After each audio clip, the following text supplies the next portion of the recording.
Tout commence en mai 2012. Alors, rien à voir avec l'élection de François Hollande, hein. Moi, en mai 2012, je suis étudiant en droit, et oui, je suis étudiant en droit, j'ai 19 ans à ce moment-là, même peut-être encore 18 d'ailleurs, parce que oui, moi je suis né en octobre, donc je dois encore avoir 18 ans. Donc j'ai 18 ans, et je sors d'un examen, puisque quand on est à la fac, l'année se termine assez tôt, notamment en mai par exemple. Je sors d'un examen, c'était un oral de droit communautaire. Alors le droit communautaire, pour ceux qui ne connaissent pas, c'est du droit européen. Et je suis nul là-dedans. C'est aussi pour ça que je fais jamais de vidéo sur le droit européen. C'est que vraiment je suis nul à chier en droit européen. Et, du coup je sors de cet oral-là. Il fait super beau, super chaud. C'est vraiment un super mois de mai. Je sors du truc, et là je vois un de mes potes qui est en train de discuter avec une espèce de rond avec plein de gens, tu vois, qui discutent les uns avec les autres. C'est l'article 50 à Outcast, pas l'article 51, voyons. Donc il y a plein de gens qui sont en train de discuter. Et moi je vois un de mes potes là-dedans, donc je commence à m'intégrer à la discussion. Et en fait, vu qu'il y avait plein de monde, j'avais pas remarqué au début qu'il y avait un type absolument sublime qui était là. Alors, j'apprendrai un petit peu plus tard qui s'appelle Karim, non changé, hein, comme d'hab. Et enfin vraiment très beau, très bel homme.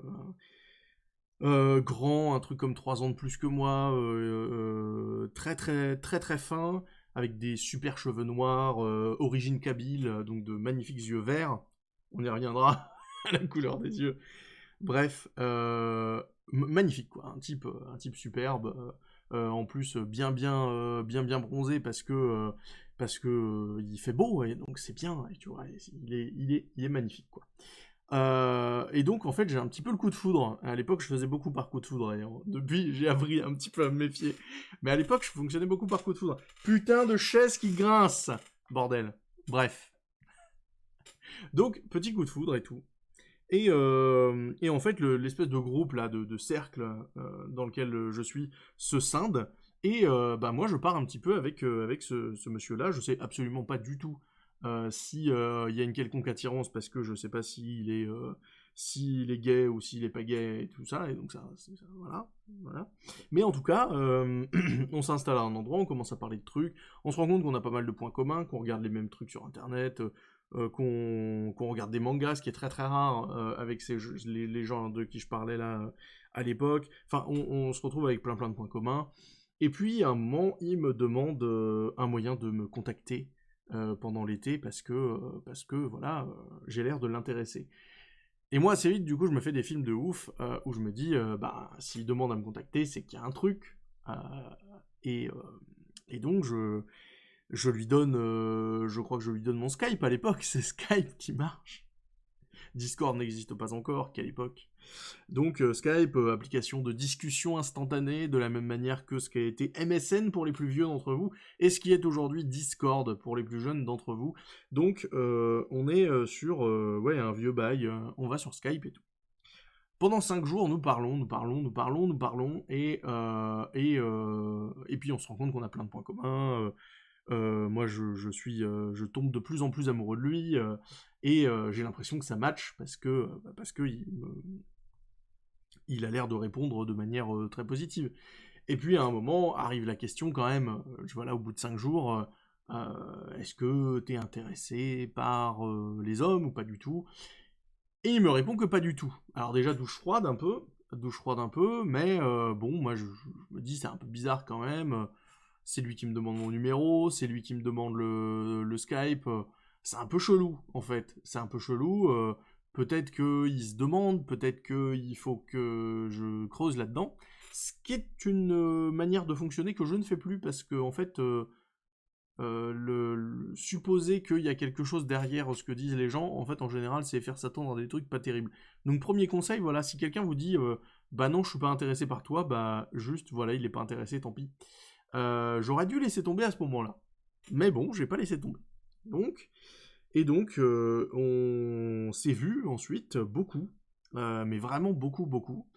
Toujours chez moi. Ça, c'est une caractéristique de ce truc-là. Toujours chez moi et toujours à mes frais. C'est-à-dire que pendant 1 an et demi, parce que cette espèce de relation a duré 1 an et demi, à chaque fois qu'il fallait aller manger, il fallait que ce soit moi qui paye, il fallait que ce soit chez moi, c'était jamais chez lui. Je suis jamais allé chez lui d'ailleurs. Euh, et, euh, et en gros, oui, c'est moi qui payais tout. Sauf que moi j'étais étudiant, donc j'étais vraiment, vraiment, vraiment pauvre. Mais je croyais qu'il était très pauvre, ce qui n'était pas le cas en fait. Mais je croyais qu'il était vraiment très pauvre. Pour moi, il habitait dans un logement social. Et en fait, c'était pas le cas. Il habitait dans une grande maison, ses deux parents étaient chercheurs. Enfin, je ne comprends pas le truc. Mais donc, voilà, j'ai dépensé beaucoup, beaucoup d'argent pour ce monsieur. Et en plus, et c'est là qu'on arrive au point qu'on abordait tout à l'heure sur la boucherie halal, c'est que la viande halal, c'est extrêmement cher par rapport à la viande non halal. Et enfin, en tout cas en supermarché, c'était ça. Et donc je me suis retrouvé à payer beaucoup de viande halal parce qu'il était musulman. Et donc pas mal d'argent perdu. Et à un moment, quand je me suis rendu compte de à quel point c'était cher, on est passé sur les œufs. Et si bien que pendant des années après, j'ai complètement arrêté de manger des œufs parce que j'en en pouvais plus de bouffer des œufs. Ça me sortait par les yeux, vraiment. J'ai réappris le plaisir des œufs il y a peut-être 2 ans, tu vois. Quand j'ai repris le fait de refaire des œufs au plat, sans pour autant en faire 6 fois par semaine, quoi. Bref, donc, relation déjà que vous voyez un petit peu compliquée, où je me retrouve à être celui qui finance la relation, déjà, où je me retrouve à être celui qui héberge la relation, ça aussi c'est un truc important. Et puis, il y a un dernier truc, c'est que bah, moi j'en suis amoureux, lui n'est pas amoureux, mais il y a une espèce de relation quand même qui se crée, avec des...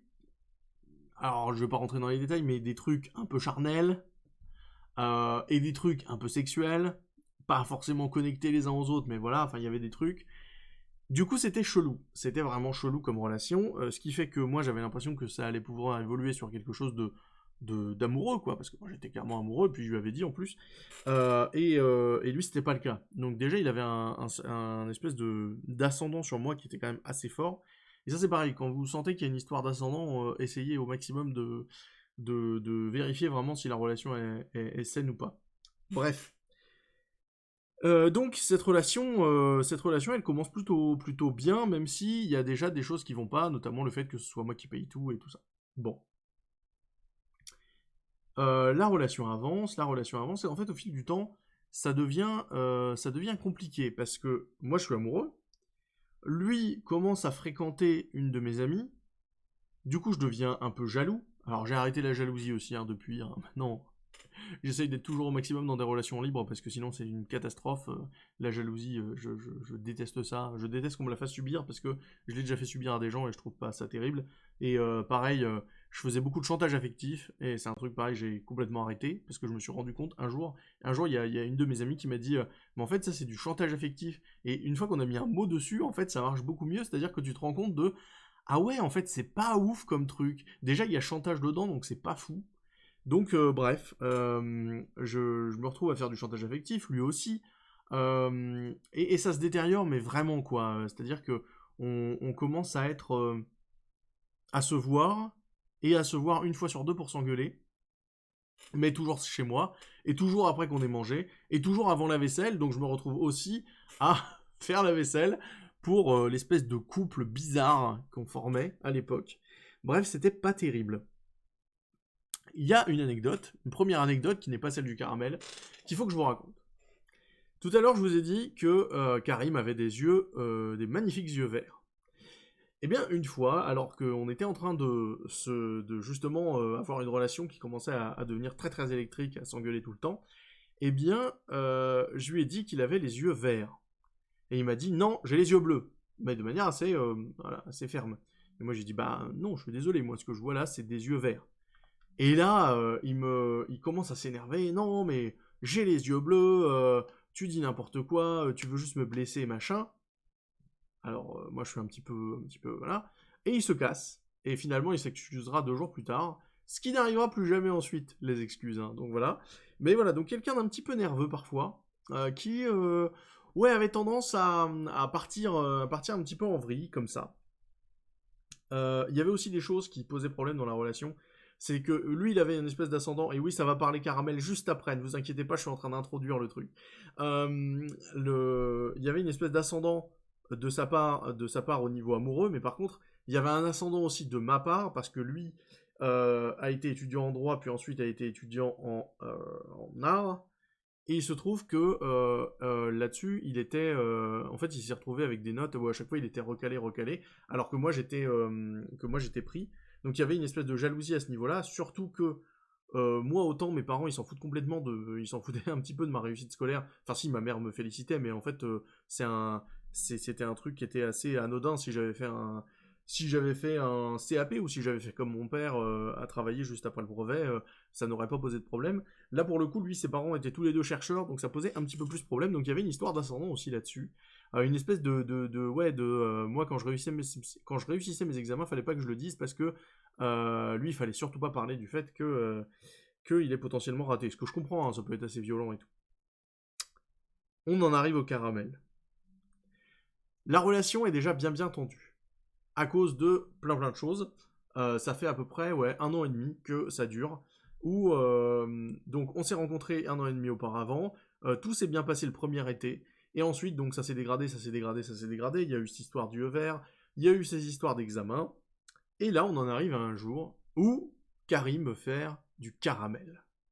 Et Karim, il a une idée pour faire du caramel qui est de faire chauffer du sucre dans une casserole, ce sur quoi je suis assez d'accord, hein, caramel ça se fait comme ça, et de mettre un jus de citron complet, le jus d'un citron complet.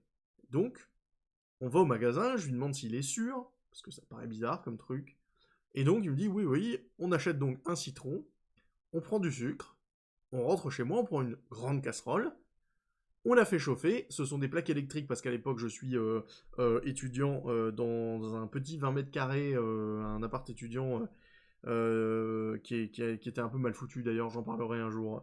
J'ai passé 2 mois sans fenêtre. Bref, c'est un truc bizarre, encore une fois. Bref, on est avec cette histoire de caramel, on commence à faire chauffer le sucre, et là il ajoute le jus de citron.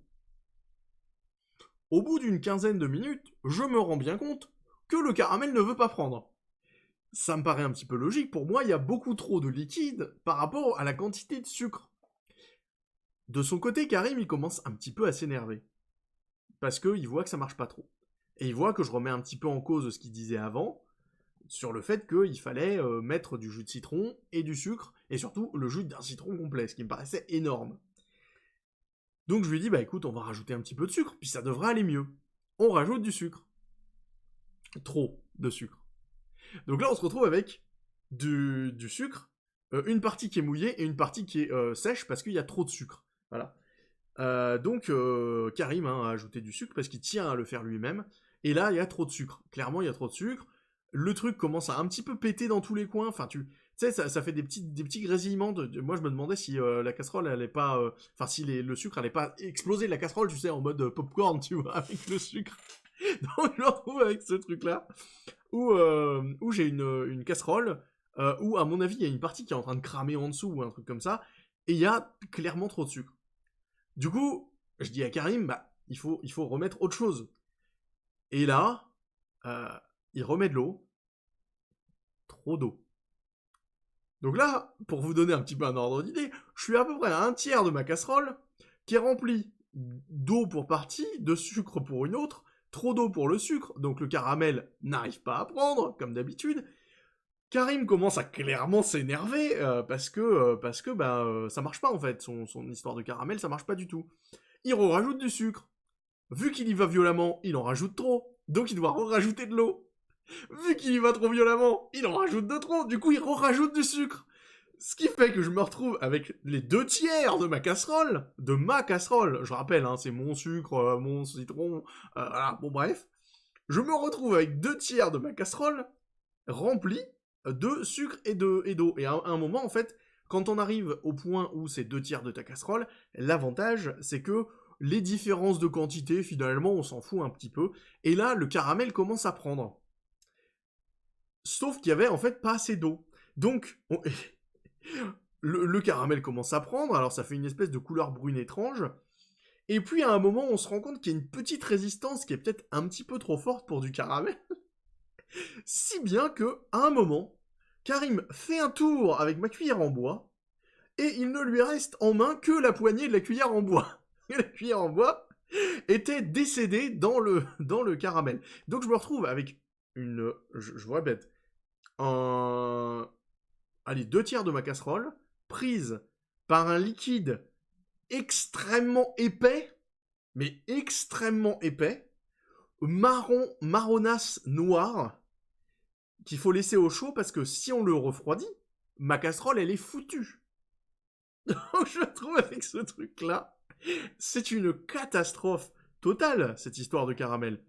Donc, au départ, on prend, on prend la casserole, je lui dis, bon bah écoute, c'est raté, maintenant faut trouver une solution pour essayer de jeter ce truc-là et puis de laver le truc. Lui, très très énervé, très silencieux, très taciturne un peu, et donc il prend la casserole, il la met à table, comme si on allait le manger, il s'installe, il prend un bout du caramel, et là je vous jure que ça fait littéralement ça, il a pris un bout du caramel, il l'a pris dans un... C'est pas si mal. Et franchement, c'était n'importe quoi. Donc moi, je me suis rendu compte, c'est vraiment une histoire de caramel. Oui, c'est vraiment une histoire de caramel. Ouais, c'est dingue. Et donc, moi, je m'énerve un peu. Je me dis, écoute, maintenant, il va falloir peut-être gérer le truc parce que cette foutue casserole ne va pas se nettoyer toute seule. Il y a 2/3 d'une casserole de... Allez, je pense que la contenance, elle doit être d'un bon 2,5 litres. Donc, je me retrouve avec plus d'1,5 litre de caramel putain d'épais dans mon truc qu'il va falloir que je jette, sauf qu'il est encore extrêmement chaud. Donc, comment on fait? Il se trouve que vu qu'il était étudiant en art à l'époque, il m'avait demandé de garder des boîtes à œufs. Et donc, j'ai pris une boîte à œufs, j'ai mis la boîte à œufs sur le truc. C'était une boîte de 25 parce que j'étais pauvre, et donc j'achetais forcément des œufs de merde par 25, vous savez. Et puis, donc, on met la boîte à œufs, et donc je verse le caramel dessus. Sauf que la boîte à œufs, elle tient un petit peu, mais elle commence un petit peu à fondre. Donc on en a mis une deuxième quand même pour être sûr. On en met une deuxième, et là, je me dis, bon bah, c'est bon, on prend un sac poubelle, et puis on va mettre notre mixture boîte à œufs caramel raté dans le sac poubelle. Sauf que le caramel est encore chaud. Le sac poubelle commence à fondre. Donc, on est obligé de prendre un deuxième sac poubelle pour mettre le premier dedans. Qui fond à son tour. Heureusement, le troisième sac poubelle a tenu. Mais c'est une catastrophe. Enfin, vraiment, c'est une catastrophe. Et je me retrouve quand même avec le caramel en question, il en reste quand même une partie sur ma casserole. Et ma casserole, j'y tiens, j'en avais pas tellement beaucoup à l'époque, déjà parce que j'avais pas beaucoup de place, puis parce que j'avais pas beaucoup d'argent non plus. Donc ma casserole, j'y tiens un petit peu. Et là, au moment où je me dis, bah il va peut-être falloir qu'on lave un petit peu, et ben, il y a Karim qui dit, non mais je me sens pas bien, je suis très énervé, je rentre chez moi. Et donc il se casse. Et je me retrouve à faire tout seul toute la vaisselle. Mais vraiment. Et donc, je me retrouve avec cette foutue casserole, comment dire, une cuillère en bois cassée, et je me retrouve avec cette foutue casserole à nettoyer. Alors, évidemment, ça a mis des heures à se nettoyer. Mais évidemment, vu que j'étais amoureux, qu'est-ce que j'ai fait? Et ben après, j'y ai dit, ah, je suis désolé si je t'ai mis la pression sur cette histoire de caramel et tout ça. Ça c'est pareil, hein, caractéristique d'une relation toxique slash malsaine, c'est le côté très malsain de ce truc-là, c'est-à-dire le fait de toujours s'excuser soi pour les actions de l'autre. C'est un peu étrange. Bref. Donc voilà, donc je me suis excusé. Finalement, la relation a repris. Toujours électrique, hein, à chaque fois qu'on se voyait, toutes les 2 fois, fallait qu'on s'engueule, donc c'était quand même pas terrible. Et puis est arrivé, donc le début de cette histoire, c'est en mai 2012. L'histoire de Caramel, ça doit être aux alentours de octobre 2013. Et puis arrive le mois de décembre 2013, et je sais plus, je crois que c'était pour la nouvelle année. Donc c'est en janvier, pardon, c'était pas en décembre. J'envoie un message, parce qu'à l'époque, on était en train de tous les deux jouer à Portal 2. Et dans Portal 2, il y a un méchant qui s'appelle Wheatley. Whitley, pardon, Whitley, qui est toujours traité par GLaDOS, qui est le personnage un petit peu principal, enfin l'espèce de robot qui t'enferme dans le machin, qui est toujours appelé Abruti. Et nous, c'était rigolo, enfin, on trouvait que c'était rigolo de s'appeler. Enfin, c'était rigolo en vrai, en tout cas, de s'appeler Abruti. Et donc, à un moment, je lui dis bonne année, Abruti. Et il m'a jamais répondu. Il m'a jamais répondu parce que, à mon avis, il a cru que c'était une insulte, alors qu'il y avait un truc de, comment dire, bah il y avait un truc de référence quoi. Enfin merde, et donc il a mal pris ce truc là. Et finalement, je le savais pas, mais je l'ai pas revu après. Je l'ai jamais revu. Et je l'ai jamais revu parce que bah ça l'a, je sais pas, ça l'a vexé ou un truc comme ça. Encore une fois, j'ai fait une espèce de truc. Enfin là, je me suis vraiment rendu compte que il avait juste un caractère débile et que la relation était malsaine et que de toute façon, je pouvais pas en attendre plus parce que jusque-là, j'étais amoureux, mais j'avais l'impression qu'il y avait potentiellement quelque chose. Mais en fait, je me suis dit, si je suis vraiment amoureux de lui, quelle relation ça va donner finalement? Et donc j'ai arrêté. J'ai arrêté complètement. Et puis, euh, et puis on s'est retrouvé. Et puis, enfin, j'ai voulu des explications, puis finalement je les ai jamais retrouvées. Mais, enfin voilà, je suis finalement parti dans dans d'autres contrées pour éviter d'avoir à le revoir. Et bref, voilà, donc c'était une histoire de caramel, de relations un petit peu toxiques. Et voilà. Il faut savoir que j'ai perdu beaucoup de choses, notamment beaucoup d'argent, mais aussi une cartouche de Nintendo DS qui s'appelait Pokémon Soul Silver, un jeu que j'aime beaucoup et que je lui avais prêté et qu'il ne m'a jamais rendu. Voilà. C'est ça finalement le tragique de toute cette histoire. Pokémon, RIP.